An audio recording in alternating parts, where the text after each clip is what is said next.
തെരഞ്ഞെടുപ്പ് കാലത്ത് കോംപ്രമൈസ് ചെയ്തിട്ടില്ല, പിന്നീട് ഇനി തെരഞ്ഞെടുപ്പ് കഴിഞ്ഞിട്ട് കോംപ്രമൈസ് ചെയ്യാൻ പോണ ഈ രാജ്യത്തോടുള്ള കേരളത്തിന്റെ പ്രഖ്യാപനമാണ് ഞങ്ങളുടേത് മതേതര കേരളമാണെന്ന്. അതമ്മ ഒരു പോറൽ വീഴ്ത്താൻ സമ്മതിക്കില്ല. വി ഡി സതീശൻ മുഖ്യമന്ത്രിയായപ്പോ എന്താണ് തോന്നുന്നത്? അയ്യോ, ഒന്നും തോന്നാനില്ല. ലോകം നന്നായി, കേരളം നന്നായി, വേറെ ഒന്നും തോന്നാനില്ല. പുള്ളി നല്ല ഐഡിയ ഉള്ള ആളാണ്. പുള്ളി ആ പറഞ്ഞിട്ടുണ്ടെങ്കിൽ പറഞ്ഞത് നടത്തും.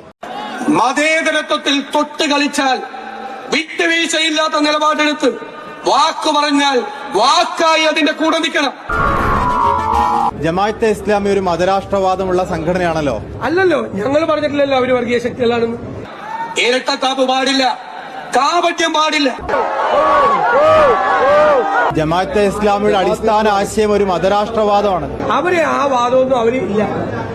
അങ്ങനത്തെ ഒരു മതരാഷ്ട്രവാദം അവരിപ്പോ ഉന്നയിക്കുന്നില്ല. അവരൊരുപാട് മാറ്റങ്ങൾ അവരുടെ സമീപനത്തിൽ വരുത്തിയിട്ടുണ്ട്.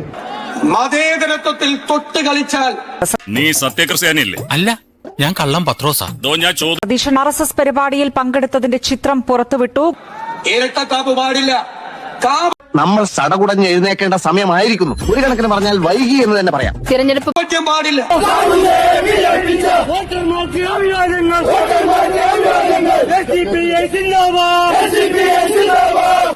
മതേതരത്വത്തിൽ തൊട്ട് കളിച്ചാൽ ഭാഗത്തുനിന്ന് എന്തെങ്കിലും ഒരു ഒച്ചയും ബഹളവും ഇപ്പൊ ഉണ്ടാക്കിയേ പറ്റൂ. അതെ, കോൺഗ്രസും BJPയും തമ്മിൽ സംഘർഷമില്ല. എവിടെയും RSSും കോൺഗ്രസും തമ്മിൽ എവിടെ എപ്പോഴും സംഘർഷം ഉണ്ടായിട്ടുണ്ടോ? എപ്പോഴെങ്കിലും കൊലപാതകം നടന്നിട്ടുണ്ടോ? എനിക്കറിയില്ല.